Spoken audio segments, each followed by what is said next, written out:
네, 이번 이야기 홍준표 자유한국당 대표 이야기인데요. 한동안 청와대와 허니문을 유지하는 것 같더니 스트롱맨 본색을 드러난 모양새입니다. 최근 불거진 트럼프 대통령이 한미의 FTA 개정 협상을 요구한 것과 관련해서 문 대통령과 여당의 사과를 요구하고 나섰는데요. 자, 최 기자, 홍 대표가 이렇게 사과 요구하는 이유가 뭡니까? 네, 때는 2011년으로 거슬러 올라갑니다. 홍준표 대표가 당시 한나라당 대표를 하고 있었을 시절인데 한미 FTA를 통과를 시킵니다. 그런데 민주당에서는요, 그 한미 FTA 비준을 갖다가 제2의 을사조약이다, 매국노다 이렇게 비난을 했습니다. 그런데 지금 현 상황에서 미국 트럼프 대통령 같은 경우에 당시 한미 FTA가 불공정 협정이다 이렇게 주장을 하면서 재협상을 요구한 상황 아니겠습니까?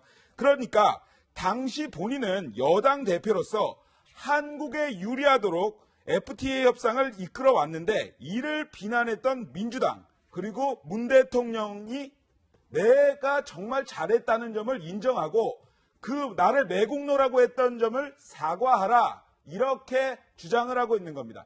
홍 대표가 말한 2011년 11월 국회 본회의장은 그야말로 전쟁터를 방불케 하겠는데요. 당시 민주노동당 김선동 의원은 최루탄을 국회 단상에서 터뜨리는 일까지 벌였습니다. 영상을 보면 어떤 일인지 아실 겁니다. 뱉지 마.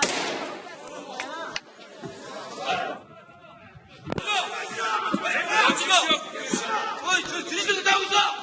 갈마! 뭘 그래, 뭐! 뭘 그래요? 그러네! 같이 비켜!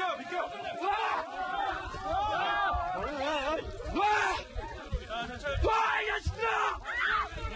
FTA는 안 돼! 와, 이 자식들아! 한나라다!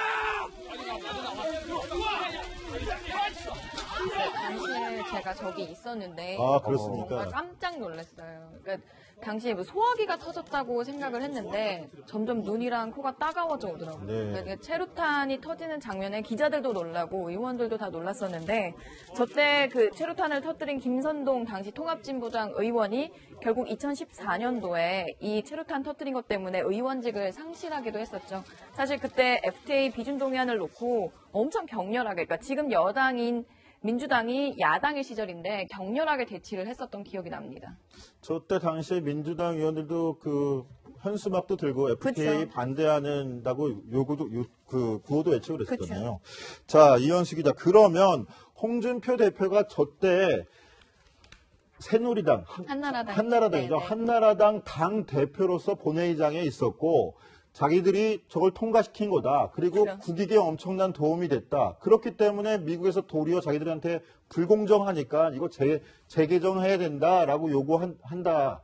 그렇기 때문에 문재인 대통령이 사과해야 된다 그러면서 그렇죠. 지금 정치적으로 그거를 공세를 펼치고 시작한 거네요. 그러면. 그렇죠. 홍준표 대표는 사실 문재인 대통령을 향해서 막 정면 공격을 세게 하진 않고 있습니다. 특히 당내 쇄신이 좀 중요해서 우리 당부터 먼저 챙길 거고 문재인 정부에는 최대한 협조할 사안이잖아요. 그래서 이 사안에 대해서 문재인 대통령이 도대체 어떻게 하는지 지켜보겠다라면서 그래도 그렇게 비판을 했었는데 나한테 사과 정도는 해야 하는 거 아니냐라면서 약간의 공격을 뭐 세게 했다고 하긴 그렇지만 그래도 어느 정도는 공격의 포문을 연 게 아니냐라는 얘기가 나오고 있을 정도긴 합니다. 그리고 이 논쟁 자체가 지난 대선 때도 사실상 홍준표 당시 후보와 문재인 대통령이 함께 설전을 벌였던 적이 있었거든요. 그 목소리도 한번 들어보시죠. 2011년도 무조건 한미 제기하자는 것이 FTA가 통과될 때 그 당시에 극렬하게 반대했죠. 우리는 한미 FTA 우리가 체결한 문재인 후보 사람들이죠. 지금 발언 아니 2011년도 한미 FTA가 체결이 됐을 때 민주당에서 을사늑약이라고 했습니다. 그리고 저보고 매국노라고 했어요. 근데 지금 와서 거꾸로 트럼프가 이게 불평등 조약이라고 개정을 요구하고 있습니다. 민주당이 무슨 말을 할지 내가 참 의아스럽습니다. 한미 FTA를 체결한 사람이 자, 우리 문재인 아닙니까? 후보. 자, 시간 다 한미 소화됐고요. FTA를 우리가 체결했지 자, 어떻게 홍준 자, 노무현 대통령이 합의를 하고 이명박 대통령 때 국회 비준까지 마친 거 아니냐 하면서 문재인 대통령과 당시 홍준표 대선 후보가 옥신각신하던 모양새인데요. 자, 상황이 이렇다 보니 문 대통령 입장에선 확실히 홍 대표가 거꾸로 올 것 같습니다. 자, 최석호 기자, 사사건건 부딪힐 가능성도 있는 건가요? 그렇습니다. 뭐 크게 보면요, 문재인 대통령의 아들 문준용 씨 고용정보원 특혜 의혹과 그리고 이번에 터진 한미 FTA 협상 때문에 그렇습니다. 이걸 보면서 설명을 드리겠습니다. 2007년이죠. 홍준표 대표 같은 경우에 환노위원장을 지니고 있었습니다. 그런데 당시에 국감 당시에 문준용 씨의 특혜, 고용정보원 특혜 의혹이 불거졌죠. 그 당시에 어떻게 국정감사에서 자체 조사를 해라 이렇게 했는데 국가정보원이 봐주기 수사를 했다, 봐주기 조사를 했다 이렇게 주장을 하면서 요번에 들어서는 문준용 특혜 의혹을 밝혀라 이렇게 얘기를 하면서 특검을 주장하고 있는 상황입니다. 그리고 2011년 당시에는 한미 FTA를 여당 대표로서 이제 확실히 했었죠. 그런데 당시에 문재인 대통령은 노무현 재단 이사장이었습니다. 그랬더니 민주당 쪽에서 이 FTA를 반대하더니 지금 와서 트럼프 대통령은 재협상을 하자고 한다. 그러니까 내가 정말 그때 잘했던 거니까 적어도 사과를 해라. 당시 FTA가 잘 됐다고 인정을 해라. 이렇게 이야기를 하고 있는 겁니다. 그런데 여기에서 문재인 대통령도 홍준표 대표에게 할 말이 있습니다. 뭐냐면요. 아직도 홍준표 대표 같은 경우에는 성완종 리스트로 인해서 대법원에 계류 중입니다. 그런데 당시에 홍준표 리스트로 악연을 맺은 문무일 검찰총장 후보자, 당시 기소까지 했는데요. 문재인 대통령은 그러한 문무일 검찰총장 후보자를 지명을 했습니다. 그러니까 두 사람의 악연은 상당히 오랜 기간 이어지고 앞으로도 당분간 계속될 것으로 보입니다. 네, 홍 대표와 청와대와의 신경전 이대로 끝날 것 같지는 않아 보입니다. 오히려 활동 범위를 넓히면서 홍준표 대표가 문재인 정부 옥죄기에 나서는 거 아니냐 이런 해석도 나오는데 어떻게 활동 범위를 넓히고 있나요? 네, 그렇습니다. 오늘 홍준표 대표가요, 당대표 취임을 축하하기 위해 한국당 당사를 찾은 추거홍 주한 중국 대사를 접견했습니다. 아무래도 중국 측이 최근 사드 정국과 관련해서 견제 목소리를 높이고 있는데 이 자리에서 상당히 화기애애한 분위기를 좀 유지를 했거든요. 또 홍 대표가 자신을 시진핑으로 비유하면서 좀 농담을 던지기도 했습니다. 화면 준비했습니다. 함께 보시죠.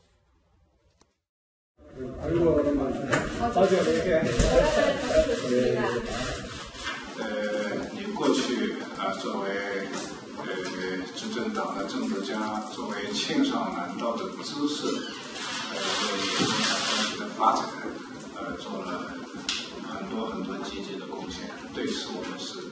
지금 시진핑 주석도 지방을 거쳐서 중국의 지도자가 됐듯이 마찬가지로 저도 지방을 거쳐서 다시 중앙으로 올라왔습니다.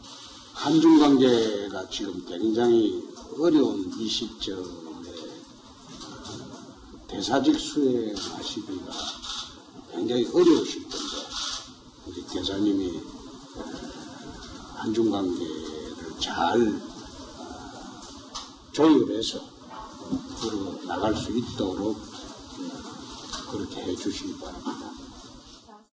네, 홍준표 대표 자신은 시진핑 중국 주석에 비유하기도 했는데요. 사드 문제로 한중 관계 안 좋아진 상황에서 홍준표 대표가 청해 위기를 비집고 나서서 중국하고의 관계를 좀 선도해 가려는 거 아니냐 이런 해석도 나오더라고요. 어떻게 봤습니까? 네, 그런 측면도 있는 것 같습니다. 실제로 홍 대표랑 추거홍 대사랑 좀 인연이 있다 그러더라고요. 여러 차례 만났다고 서로 얘기를 하더라고요. 네, 경남 도지사 할 때도 여러 번 만났었고 이제 뭐 중국을 방문할 때나 여러 번 좀 인연이 있어서 이번에 대표 취임 축하 인사차 온 건데 사실 뭐 예전에 소식을 전해드리긴 했었지만 홍준표 대표가 중국 공산당 간부를 만나서 당시에 그 한중 정상회담에서 나왔던 그 시진핑 주석이 북중 혈맹 관계를 언급한 것에 대해서 약간 비판하는 듯 이야기를 했었는데요.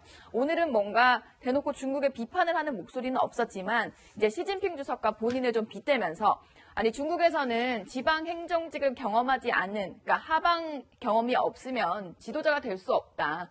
나는 경남도지사를 거쳐서 이미 하방 생활을 하고 왔다라고 하면서 본인이 이제 국가 지도자급이다라는 걸 좀 얘기를 하고요. 그리고 앞으로 문재인 정부와 사실 사드 문제부터 복잡한 부분들이 많은데 그런 부분들에 있어서 문재인 정부는 할 수 없지만 야당 대표는 할 수 있는 말들이 있잖아요. 그런 말들을 아마 하면서 뭔가 좀 한중 관계도 야당이 좀 이끌어가는 모양새를 만들려고 하지 않을까라는 해석이 나옵니다. 그런데 이건 또 어떻게 봐야 할까요? 이번에 새로 임명된 류영진 신임 식약처장이 과거에 홍준표 대표를 두고서 패륜하다 이렇게 비판을 한 적이 있어서 논란이라는데, 자, 강병규 기자, 네. 홍준표 대표 가만히 있을 사람 같지는 않은데 반응 나왔습니까 혹시? 예, 우선 뭐 정리를 해드리자면 말했다라기보다는 썼습니다. 네. SNS에다가 공개를 했는데 류영진 신임 식약처장 이렇게 대선 하루 전에 글을 올렸습니다.